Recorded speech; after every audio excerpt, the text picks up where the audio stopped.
Merhaba arkadaşlar, örgü kanalıma hoş geldiniz. Kız çocuklarımız için kirazlı, tığ işi güzel ve kolay bir elbise yaptım. Bugün bu elbise anlatımını sizlerle paylaşmak istiyorum. Bebeğin üzerine nasıl durduğunu görün istedim. Bakın manken bebeğime giydirdim. Bu manken bebeğimin büyüklüğü 3 aylık bebek ölçüsünde arkadaşlar. Bakın bu şekilde arka görüntüsü. Ben bugün 3-6 ay arası bebek için anlatıyorum. Bakın elbise geniş. 3-6 ay arası bebeğe çok rahat olur. Kiraz yaptım, bakın süsledim. Manken bebeğin üzerinden çıkarıyorum.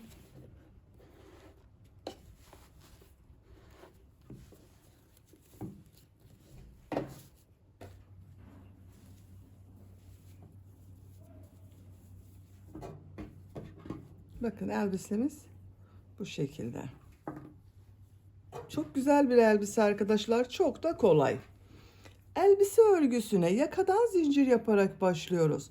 Ben bugün elbise anlatımını 3-6 ay arası bebek ölçüsüne göre yapıyorum. Siz bu elbiseyi yeni doğan bebek için yapabilirsiniz. 1, 2, 3, 4, 5 yaş, her yaş kız çocuklarınıza yapabilirsiniz. Elbiseyi yeni doğan bebek için yapmak istiyorsanız benimle aynı sayıda başlayabilirsiniz. Burada yaptığım bakın arttırma sırasını bir sıra eksik yaparsanız yeni doğan bebek için olur.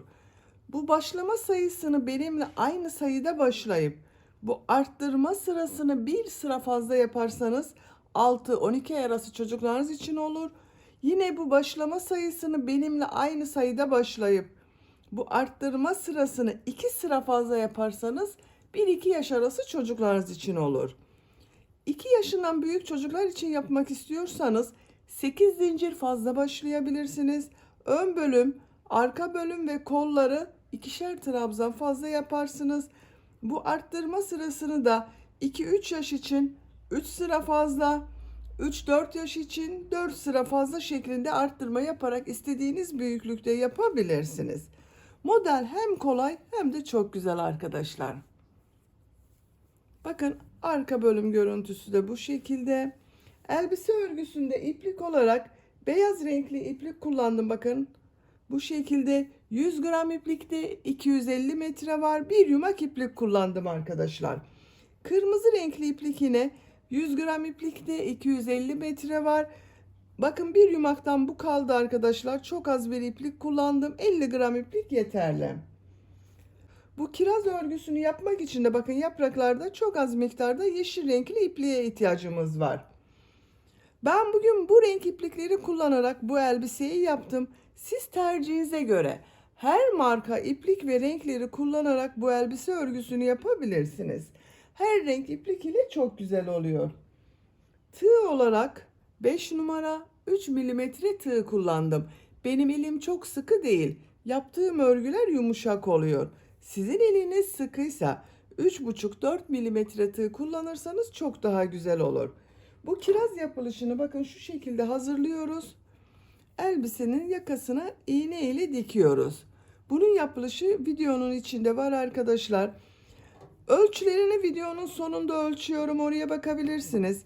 İplik tığ hazırlayalım. Hep birlikte bu kolay ve güzel elbise örgüsüne başlayalım.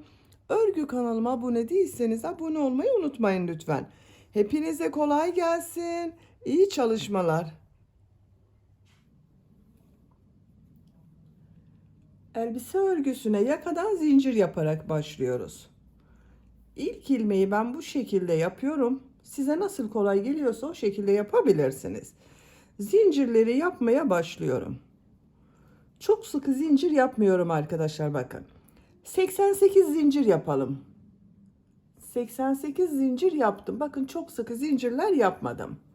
Siz bu elbiseyi yeni doğan 3 aylık ve 6 aylık bebek için yapıyorsanız 88 zincir başlamanız yeterli arkadaşlar.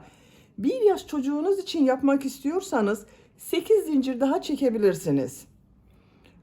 2 yaş çocuk için yapmak istiyorsanız 12 zincir fazla yapmanız yeterli olacak arkadaşlar.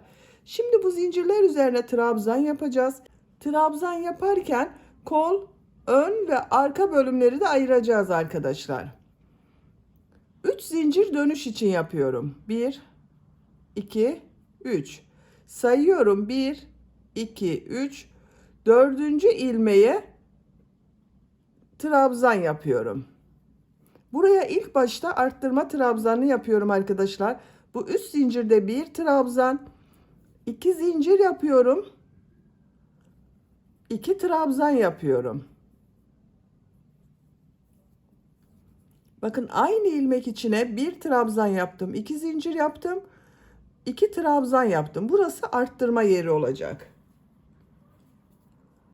Şimdi arka bölüm için 18 trabzan yapıyorum.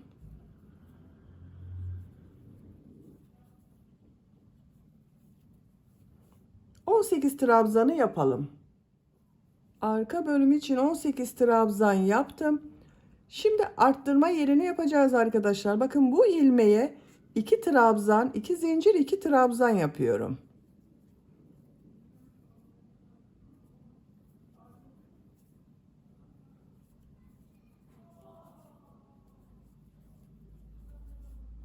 Aynı ilmeğe 2 trabzan, 2 zincir, 2 trabzan yaptım. Kol bölümü için 24 trabzan yapıyorum.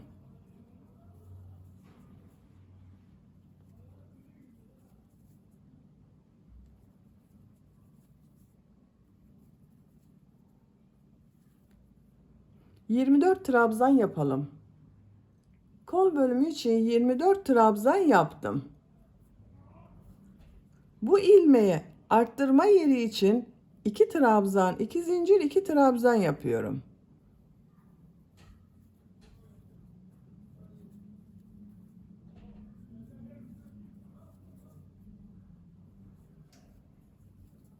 Bakın aynı ilmeğe 2 trabzan, 2 zincir, 2 trabzan yaptım. Ön bölüm için 18 trabzan yapıyorum. Bakın arka bölüme 18 trabzan yaptım. Ön bölüm için de 18 trabzan yapıyorum.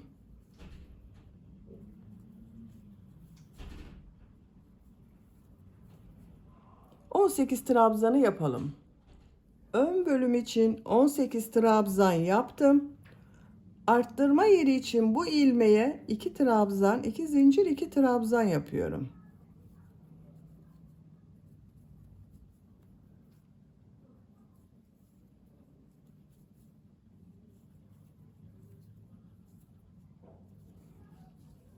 Bu kol için 24 trabzan yaptım. Diğer kol için buraya 24 trabzan yapıyorum. Burada 24 zincir var arkadaşlar. 24 trabzan yapıyoruz.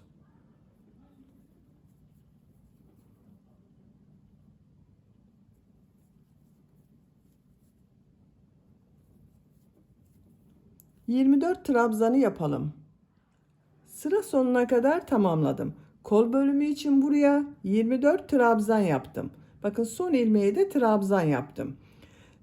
Bu son yaptığım ilmeği, bakın sıra başında 3 ilmek atlayarak bir trabzan yaptım. Bununla birleştireceğiz. Bu üçüncü ilmeğe bakın, tığ takıyorum. İlmek kaydırma yaparak birleştiriyorum.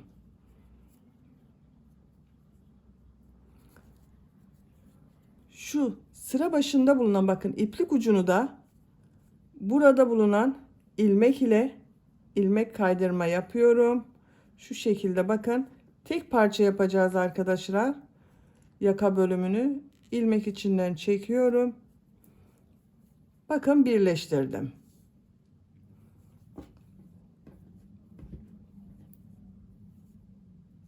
Görüntüsü bakın bu şekilde oldu. Dikdörtgen şeklinde bir yaka yaptık. Ön ve arka bölüm için 18 trabzan yaptım. Kol bölümleri için 24 trabzan yaptım. Arttırma yerlerinde 2 trabzan, 2 zincir, 2 trabzan şeklinde yaptım. İkinci sıradayım. İkinci sıraya şu 2 zincir üzerine geçiş yapıyorum arkadaşlar. İlmek kaydırma yapıyorum. İlmek kaydırma yapıyorum. 3 zincir yapıyorum. Bir trabzan yapıyorum. Bakın üst zincirde bir trabzan, 2 zincir yapıyorum. 2 trabzan yapıyorum. 2 trabzan, 2 zincir, 2 trabzan oldu. Diğer ilmeklere trabzan yaparak devam ediyorum. Trabzan sırası yapıyoruz. Arttırma yerine kadar devam edelim. Arttırma zincirine kadar bakın trabzan yaptım. 2 zincir üzerine 2 trabzan, 2 zincir, 2 trabzan yapıyorum.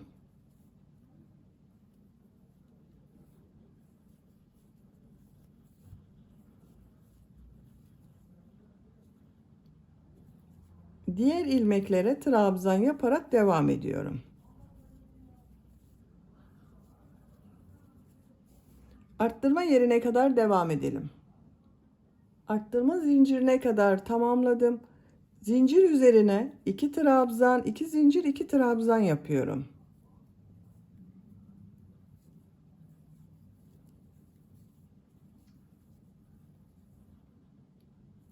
Diğer ilmeklere trabzan yaparak devam ediyorum. Buraya kadar devam edelim. Buraya kadar bakın trabzan yaptım. 2 trabzan, 2 zincir, 2 trabzan yapıyorum.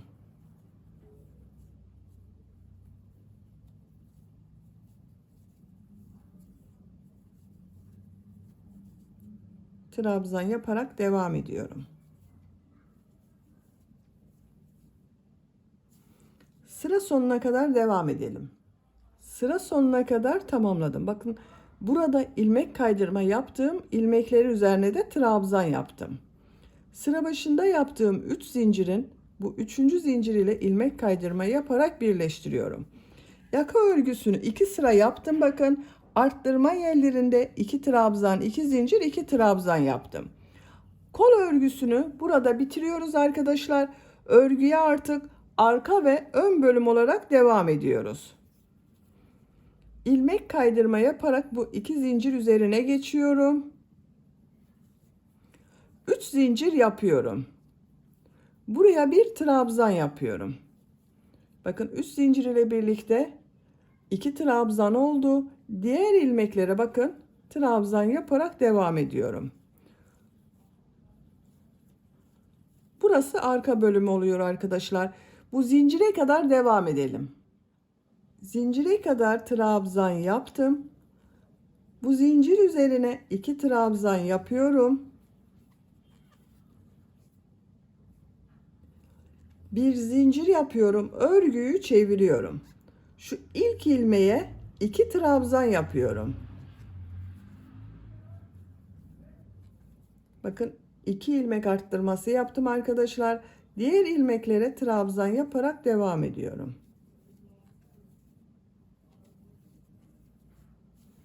Sıra sonuna kadar devam edelim. Sıra sonuna kadar tamamladım. Bakın burada 3 zincir yaparak bir trabzan yaptım. Bunun 3. zincir üzerine 2 trabzan yapıyorum.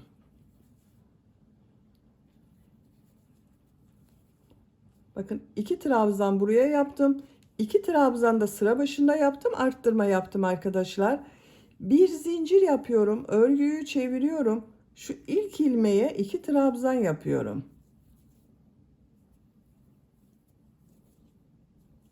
Diğer ilmeklere trabzan yapıyorum.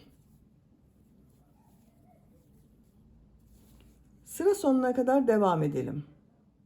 Sıra sonuna kadar tamamladım. Bakın son ilmeğe 2 trabzan yapıyorum.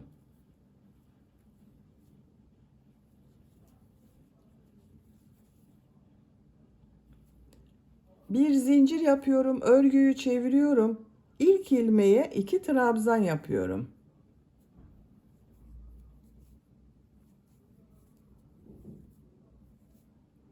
Diğer ilmeklere trabzan yapıyorum. Sıra sonuna kadar devam edelim. Sıra sonuna kadar tamamladım. Son ilmeğe 2 trabzan yapıyorum.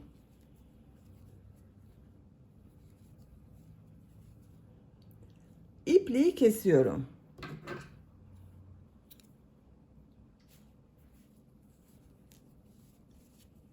Bakın 4 sıra arttırma yaptım arkadaşlar. Bu kol bölümünü bıraktığımız sıradan sonra bakın 1, 2, 3, 4 sıra oldu.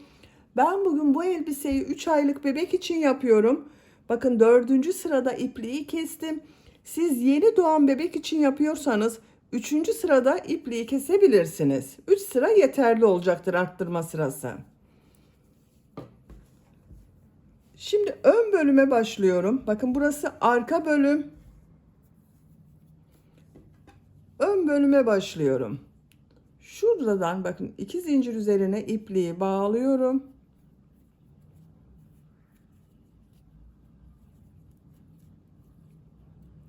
Buradan ilmek yapıyorum.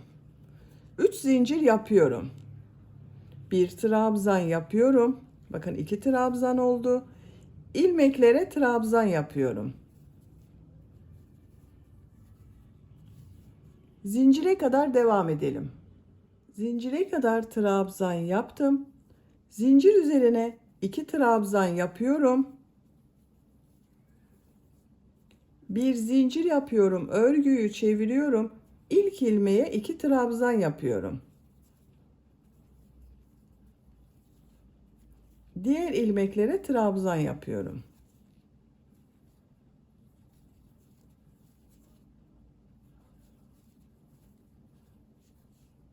Bakın arkadaşlar, bu bölümde arka bölümün aynısı olacak. Ama bu ön bölümü arka bölümden bir sıra fazla yapacağız arkadaşlar. Bakın bunu 4 sıra yaptım. Ön bölümü 5 sıra olarak tamamlayacağız. Arka bölümde bu son sırada kaç trabzan yaptığımı sayıyorum. Bazen arkadaşlar soruyorsunuz. 2, 4, 6, 8, 10, 12, 14, 16, 18, 20, 22, 24, 26, 28, 30, 32, 34, 36 trabzan var. Bu ön bölüm örgüsünü 5 sıra olarak arttırmalar yaparak tamamlayalım arkadaşlar. Bakın bu sıra sonunda ve sıra başında arttırma yapmayı unutmayalım. 5 sıra olarak tamamlayalım. Bu bölümü de bakın 5 sıra olarak yaptım. 1, 2, 3, 4, 5. Başlangıçtan itibaren 1, 2, 3, 4, 5, 6, 7 sıra oldu arkadaşlar. Diğer bölümü 4 sıra yaptım. Buradan sonra 1, 2, 3, 4, 5. sırayı buranın devamı olarak yapacağız.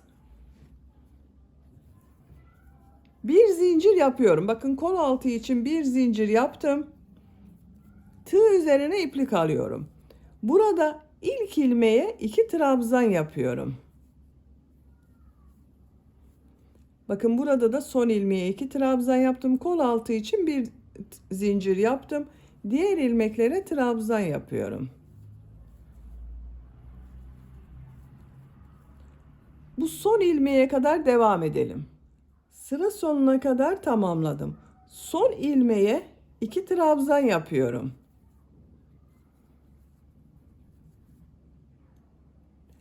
Kol altı için bir zincir yapıyorum. Diğer bölüm ile ilmek kaydırma yaparak birleştiriyorum. Bakın şu ilmek ile ilmek kaydırma yaparak birleştiriyorum. Bakın bu sırada ön ve arka bölümü birleştirdik arkadaşlar. Kol altında birer zincir yaptım. Trabzan sırası yapıyorum. Şu ilk ilmeğe 2 trabzan yapıyorum. Diğer ilmeklere bir trabzan yapıyorum.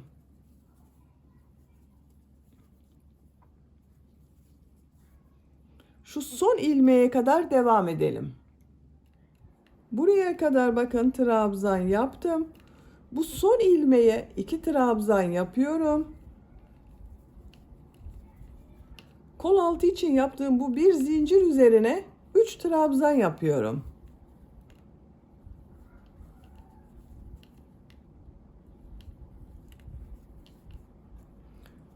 Şu ilk ilmeğe 2 trabzan yapıyorum. Diğer ilmeklere trabzan yaparak devam ediyorum. Bakın kol altında buraya 2 trabzan yaptım. Bir zincir üzerine 3 trabzan yaptım. Bu ilk ilmeğe de 2 trabzan yaptım. Sıra sonunda yine arttırma yapacağız arkadaşlar. Buraya kadar devam edelim. Sıra sonuna kadar tamamladım. Bakın bu son ilmeğe 2 trabzan yapıyorum. Arttırma yapıyorum. Kol altında yaptığım bir zincir üzerine 3 trabzan yapıyorum.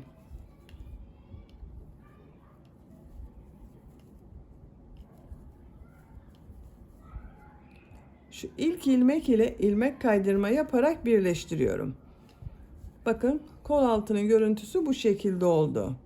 Arttırmaları burada bitiriyorum. Trabzan sırası yaparak devam ediyorum. 2 zincir yapıyorum. Trabzan yapıyorum. Her ilmeğe trabzan yapıyorum. Arttırma yapmıyoruz artık arkadaşlar. Trabzan sırası yaparak sıra sonuna kadar devam edelim. Sıra sonuna kadar tamamladım. İlk ilmek ile ilmek kaydırma yaparak birleştiriyorum. Bakın bu sırada bir sıra trabzan sırası yaptım arkadaşlar. Bu şekilde oldu. 2 sıra trabzan sırası yaptık bakın burada. Siz bu elbiseyi daha büyük çocuk için yapıyorsanız bunu 3 veya 4 sıra yapabilirsiniz. Ben burada trabzan sırasını bitiriyorum. Model yerleştirmeye başlıyorum. Tığ üzerine iplik alıyorum. Bakın şu 2 ilmeği atlıyorum. 3. ilmeğe 3 trabzan, 2 zincir, 3 trabzan yapıyorum.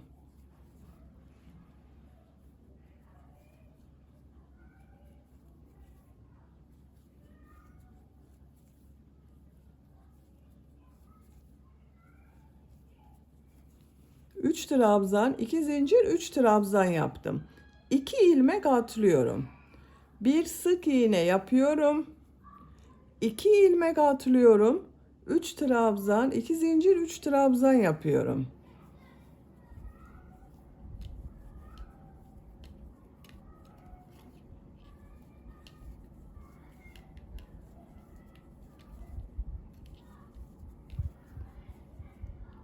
İki ilmek atlıyorum. Bir sık iğne yapıyorum. 2 ilmek atlıyorum. 3 trabzan, 2 zincir, 3 trabzan yapıyorum.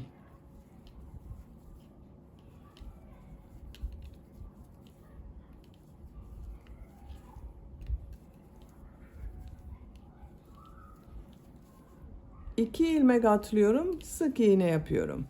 Bakın model bu şekilde oluyor arkadaşlar. Siz model biraz daha sık olsun isterseniz, bakın bu modelden sonra 2 ilmek atlayıp bir sık iğne yapabilirsiniz. Sık iğneden sonra bir ilmek atlama yapabilirsiniz. Ben bu şekilde yapıyorum. Sıra sonuna kadar devam edelim. Sıra sonuna kadar modelleri yaptım. Son modeli de bakın 3 trabzan, 2 zincir, 3 trabzan yaptım. 2 ilmek atlıyorum. Şurada yaptığım bakın ilk ilmek ile ilmek kaydırma yaparak sırayı birleştiriyorum. Model yerleştirmeyi bu sırada yaptım arkadaşlar. Kaç model olduğunu sayıyorum. Bakın 2, 4, 6, 8, 10, 12, 14 model oldu.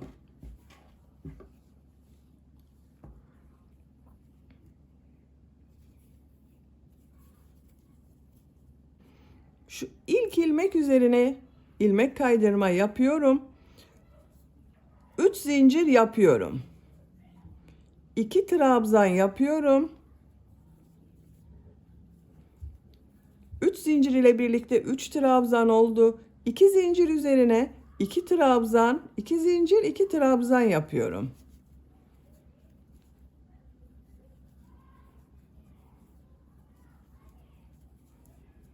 Üç trabzan yapıyorum.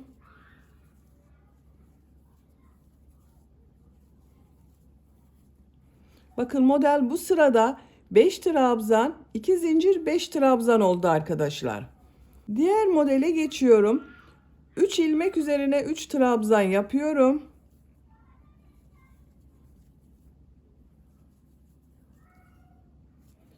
İki zincir üzerine 2 trabzan, 2 zincir, 2 trabzan yapıyorum.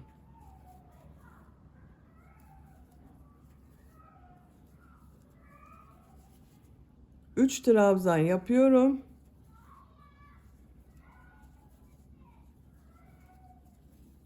Diğer model için şuraya 3 trabzan yapıyorum. Bakın model artık 5 trabzan, 2 zincir, 5 trabzan şeklinde oluyor. Sıra sonuna kadar devam edelim. Sıra sonuna kadar tamamladım. Bu ilmek ile ilmek kaydırma yaparak sırayı birleştiriyorum. Beyaz renkli ipliği kesiyorum.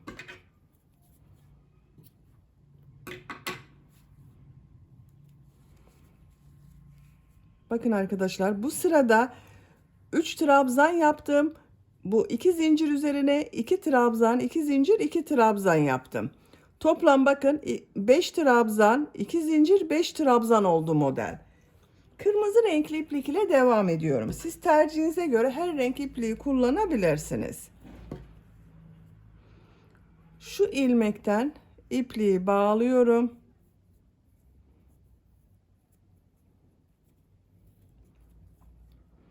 Buradan bir ilmek yapıyorum. 3 zincir yapıyorum. 3 trabzan yapıyorum.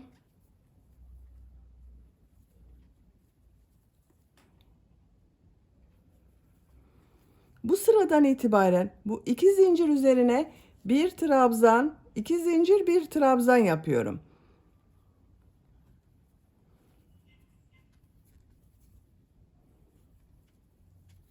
Model artık 5 trabzan, 2 zincir, 5 trabzan şeklinde devam edecek. Bakın bu üst zincirde bir trabzan, buraya 3 trabzan yaptım. 2 zincir üzerine bir trabzan, 2 zincir, bir trabzan yaptım. 2, 4, 5 trabzan oldu bakın 2 zincirden önce. 4 ilmek üzerine trabzan yapıyorum.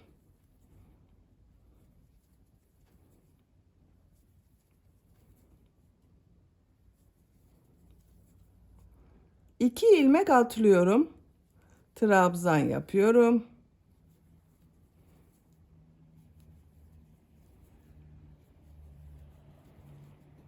Buraya bir trabzan, 2 zincir, bir trabzan yapıyorum. 4 trabzan yapıyorum.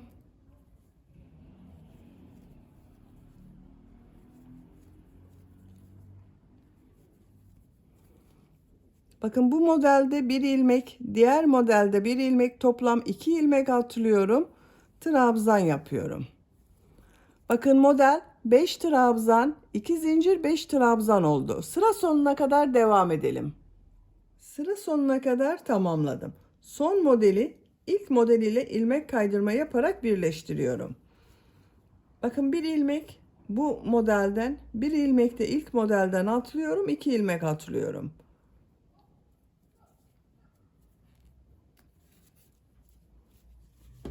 Bakın kırmızı renkli iplik ile bir sıra model sırası yaptım. Modelleri yine 5 trabzan, 2 zincir, 5 trabzan şeklinde yaptım. Tekrar beyaz renkli ipliğe geçiş yapıyorum. İpliği ben kesmiyorum arkadaşlar. Bakın burada bekletiyorum.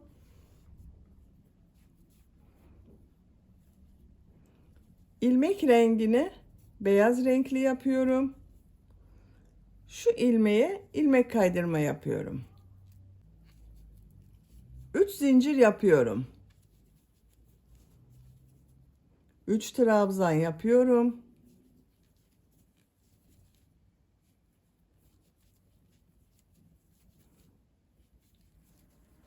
Bakın 3 zincir ile birlikte 4 trabzan oldu. 2 zincir üzerine bir trabzan, 2 zincir, bir trabzan yapıyorum. 4 trabzan yapıyorum.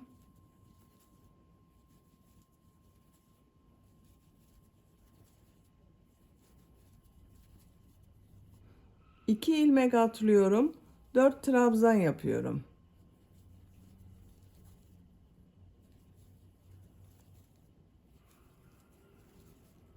Bir trabzan, 2 zincir, bir trabzan yapıyorum. 4 trabzan yapıyorum. Bakın modeller 5 trabzan, 2 zincir, 5 trabzan şeklinde oluyor. Sıra sonuna kadar devam edelim. İlmek kaydırma yapalım, birleştirelim. Bu şekilde elbisenin etek bölümünün örgüsüne istediğiniz renk sıralamasıyla devam edelim. Model sırasını yapacağım ölçüye göre tamamladım. Kaç sıra yaptığımı sayıyorum. Bakın model başladığım sıradan itibaren. 1, 2, 3, 4, 5, 6, 7, 8, 9, 10, 11, 12, 13, 14, 15, 16, 17 sıra yaptım. Santimetre olarak ölçüyorum.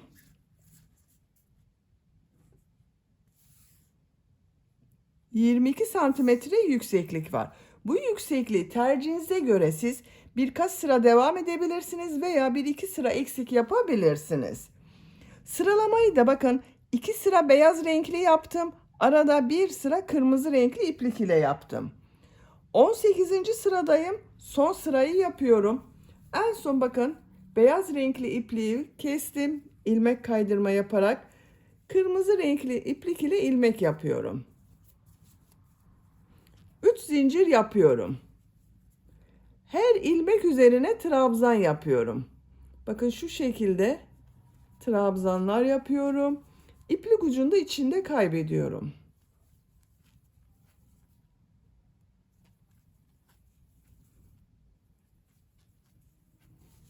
Bu iki zincir üzerine 4 trabzan yapıyorum. Biraz dalgalı görüntü elde etmek için 4 trabzan yapıyorum.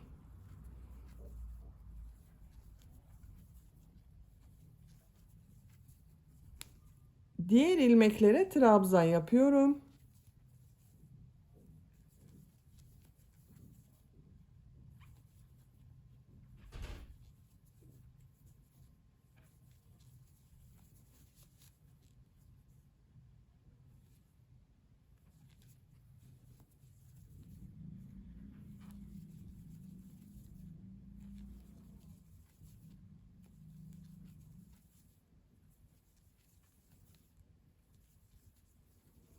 İki zincir üzerine 4 trabzan yapıyorum.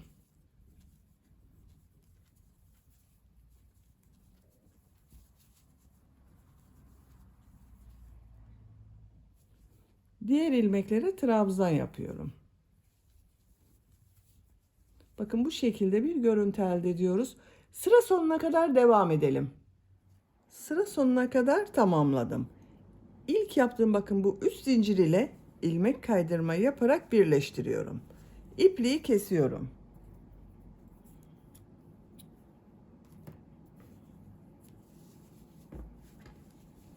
Bakın arkadaşlar bu sırada trabzan sıraları yaptık.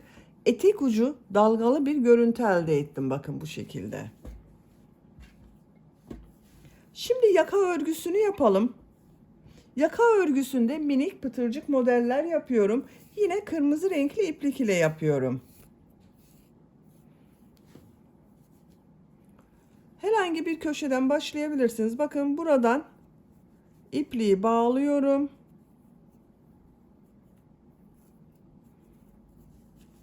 Buradan kırmızı renkli iplik ile ilmek yapıyorum. 2 zincir yapıyorum. Aynı ilmeğe sık iğne yapıyorum. Bir ilmek atlıyorum. Bir sık iğne, 2 zincir, bir sık iğne yapıyorum. Bakın aynı ilmek içine. Bir ilmek atlıyorum. Bir sık iğne, 2 zincir, bir sık iğne yapıyorum.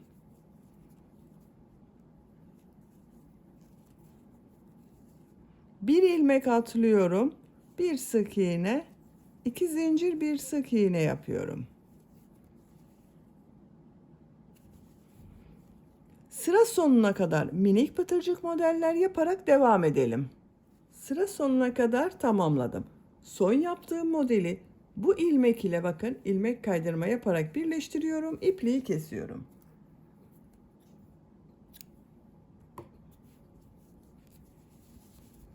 Bakın arkadaşlar yaka çevresinde minik pıtırcık modeller yaptım. Görüntüsü bu şekilde oldu. Bakın çok güzel oldu. Bu pıtırcık modelleri kolda da yapıyorum. Kol altından başlıyorum.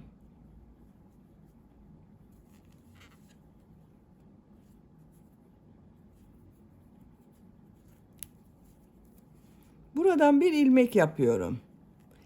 2 zincir yapıyorum. Aynı ilmeğe sık iğne yapıyorum. Bakın şu bir ilmeği atlıyorum. Bir sık iğne, 2 zincir, bir sık iğne yapıyorum. Bir ilmek atlıyorum. Bir sık iğne, 2 zincir, bir sık iğne yapıyorum. Bir ilmek atlıyorum. Bir sık iğne, 2 zincir, bir sık iğne yapıyorum. Sıra sonuna kadar devam edelim. Sıra sonuna kadar tamamladım. Bu ilmek ile ilmek kaydırma yaparak birleştiriyorum. İpliği kesiyorum. Bakın kol çevresinde de pıtırcık model yaptım. Çok güzel oldu. Diğer kolu da aynı şekilde yaptım arkadaşlar. Bakın. Böylece elbise örgüsünü bitirdim. Bakın çok güzel oldu.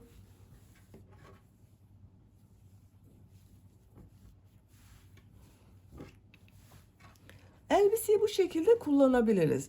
Ben bugün elbisenin bu yaka örgüsünün buraya bir kiraz yaparak süslemek istiyorum. İlk önce kirazı yapalım. Daha sonra elbisenin yakasına birlikte dikeriz arkadaşlar.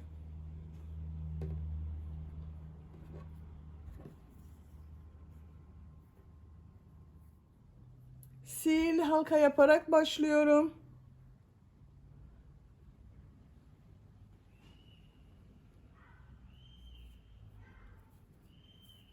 Zincir yaptım, sağlamlaştırdım. Bu sihirli halka içine 6 sık iğne yapıyorum. 1 2 3 4 5 6 6 sık iğne yaptım. İplik ucunu çekiyorum. Şu ilk ilmeğe tığ takıyorum. İlmek kaydırma yapıyorum.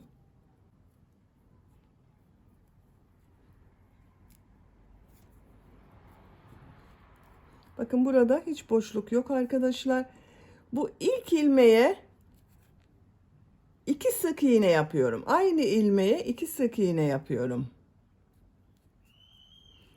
Bakın burada 6 ilmek var. Her ilmeğe 2 sık iğne yapıyoruz. Şu ilmeğe de 2 sık iğne yapıyorum.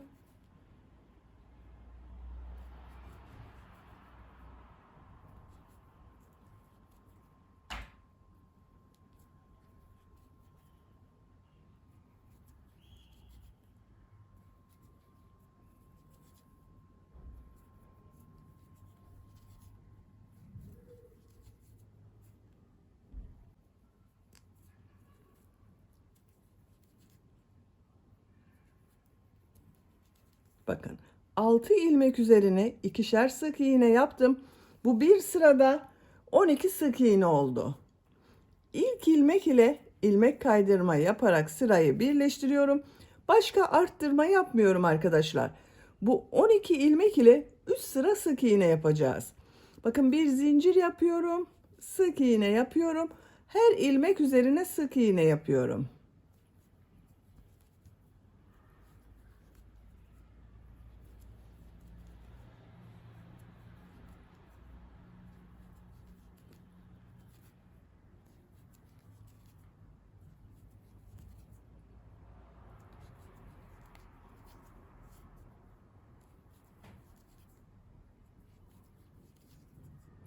Bakın bu bir sıraya 12 sık iğne yaptım.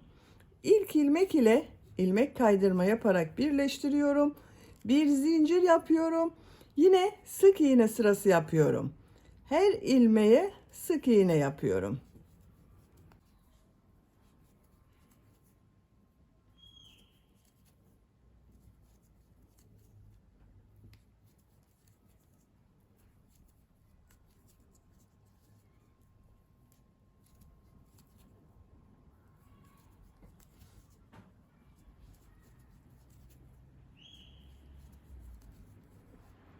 İlk ilmek ile ilmek kaydırma yaparak birleştiriyorum.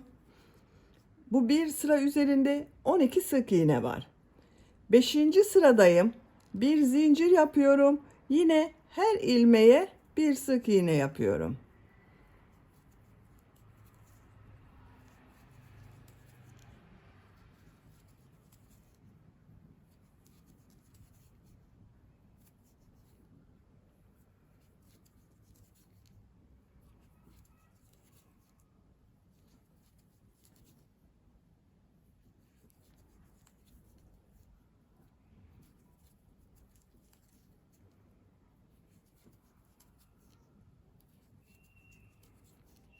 İlk ilmek ile ilmek kaydırma yaparak birleştiriyorum. Bu bir sıra üzerinde 12 sık iğne var. 6. sıradayım. 6. sırada kesmeler yapacağız arkadaşlar.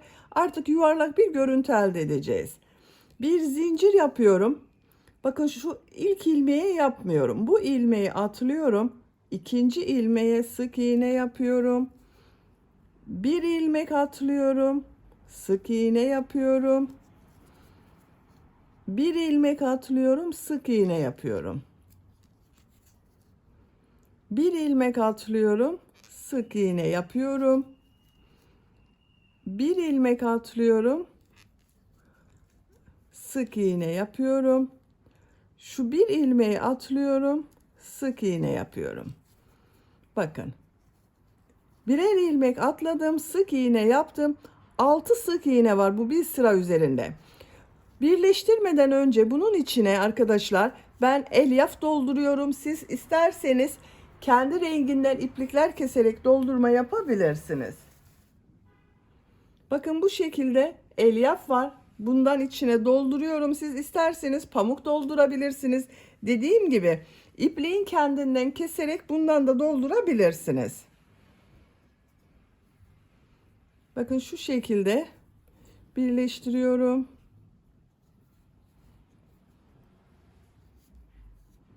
Tığın ters tarafıyla içine yerleştiriyorum.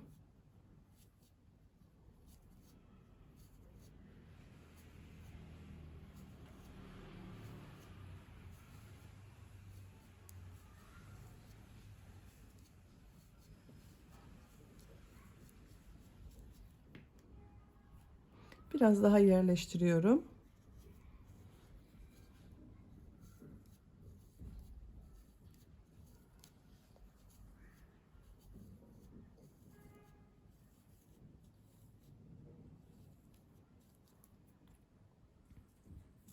Bu yeterli arkadaşlar. Bakın şu ilk ilmeğe tığ takıyorum. İlmek kaydırma yaparak birleştiriyorum. Bakın dar bir görüntü oldu. Bakın şu bir ilmeği atlıyorum. İlmeğe tığ takıyorum. İlmek kaydırma yapıyorum. Bakın birleşti arkadaşlar. İpliği kesiyorum.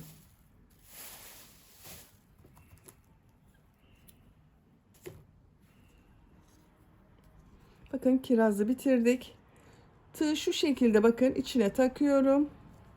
İplik ucunu çekiyorum.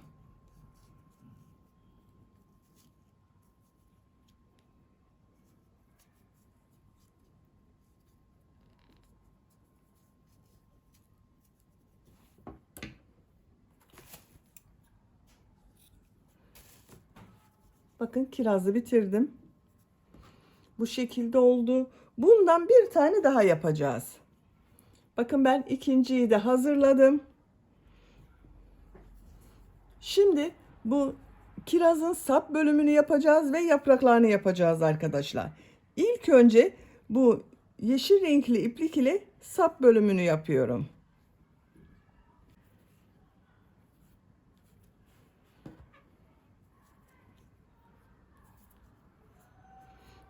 Bakın şu birleştirme yaptığım yerden şu şekilde tığı takıyorum. İpliği çekiyorum. Buradan ilmek yapıyorum arkadaşlar. Zincir yaptım, sağlamlaştırdım. İpliği şu şekilde bakın geçirdim. Sağlamlaştırdım. Zincir yapıyorum. 17 zincir yapıyorum arkadaşlar. 1 2 3 4 5 6 7 8 9 10 11 12 13 14 15 16 17 zincir yaptım. Şimdi bu zinciri diğer yaptığım kiraz ile birleştiriyorum. Yine aynı şekilde bakın bitirdiğim ilmekten yapıyorum. Şuraya tığ takıyorum. İplik aldım. Zincirdeki ilmekten çekiyorum. İlmek kaydırma yaparak birleştiriyorum. Sağlamlaştırdım bakın. İpliği kesiyorum.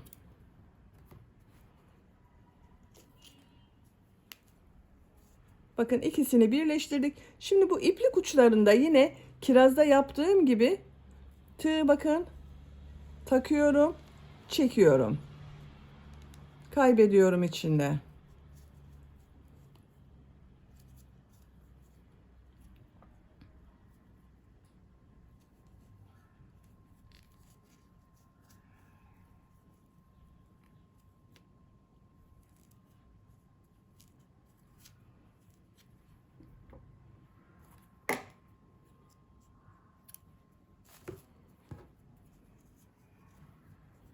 Bakın kirazımız hazır arkadaşlar.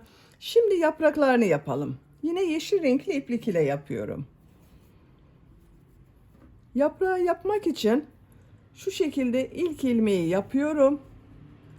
9 zincir yapıyorum. 1, 2, 3, 4, 5, 6, 7, 8, 9.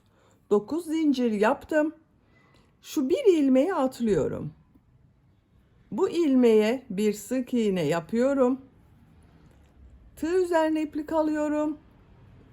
Bu ilmeğe yarım trabzan yapıyorum. Bakın ilmek aldım. Hepsini içinden bir defada çekiyorum. Tekrar tığ üzerine iplik alıyorum. 3 ilmeğe trabzan yapıyorum. 3 trabzan yapıyoruz. 1 2 3. Tekrar tığ üzerine iplik alıyorum. Yarım trabzan yapıyorum. Bu son ilmeğe bir sık iğne yapıyorum. Bakın ne yaptığımıza bakalım. Bir ilmek atladım, bir sık iğne yaptım, bir yarım trabzan yaptım, 3 trabzan yaptım, bir yarım trabzan yaptım, bir sık iğne yaptım. Bir zincir yapıyorum. Aynı ilmeğe sık iğne yapıyorum.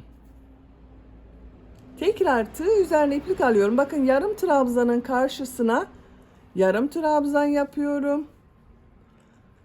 Bu 3 trabzan yaptım. Trabzan karşısına trabzan yapıyorum. 3 trabzan yapıyorum. 1 2 3. 3 trabzan yaptım. Yarım trabzan karşısına yarım trabzan yapıyorum.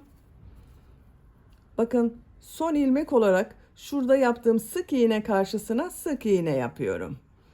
Burada ilmek atlamıştım. Bakın şu ilmeğe tığ takıyorum. İlmek kaydırma yapıyorum. Yaprağı bitiriyorum. Bakın yaprağı yaptım. Şimdi bu yaptığım yaprağı bu kiraz sapına birleştireceğiz arkadaşlar. Burada 17 zincir yaptım. Sayıyorum. 8 zincir sayıyorum. 9. zincir ile birleştiriyorum. Bakın 1, 2, 3, 4, 5, 6, 7, 8. Şu 9. zincir ile yaprağı birleştiriyorum.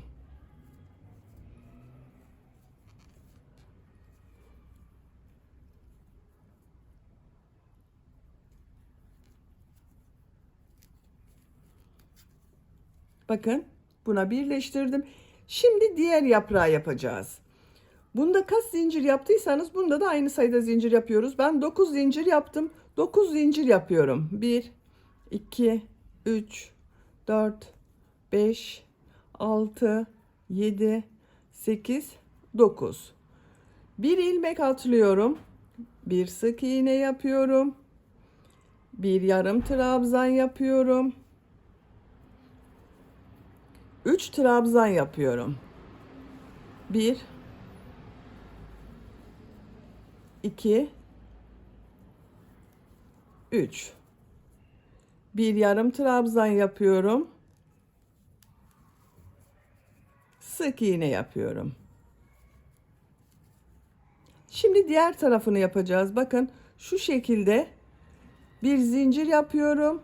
Sık iğne karşısına sık iğne yapıyorum. Yarım trabzan karşısına yarım trabzan, 3 trabzan yapıyorum.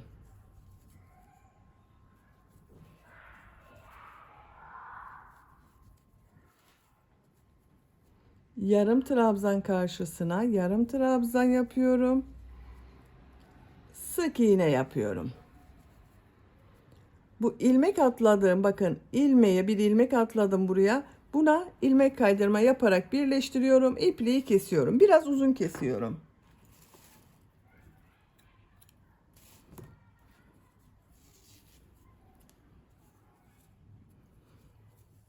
Bakın arkadaşlar, kiraz örgüsünü bitirdik.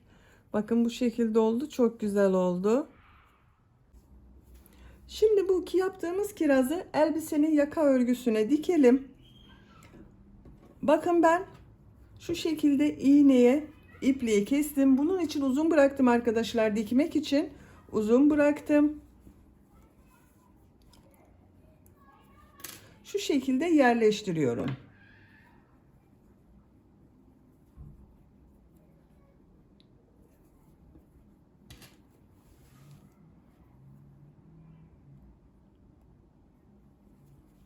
Bakın iğne yardımıyla dikiyorum.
İpliği şu şekilde bakın örgünün ters tarafından çekiyorum. Kesiyorum.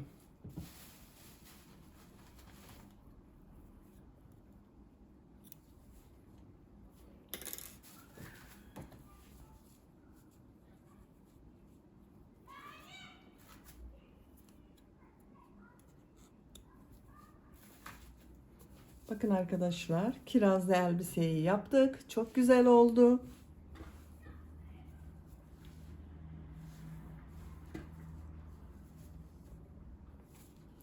Arka görüntüsü bu şekilde. Ön bölümü kiraz yaptım. Bakın kirazlı elbise yaptık. Bitmiş olarak ölçülerini söylüyorum.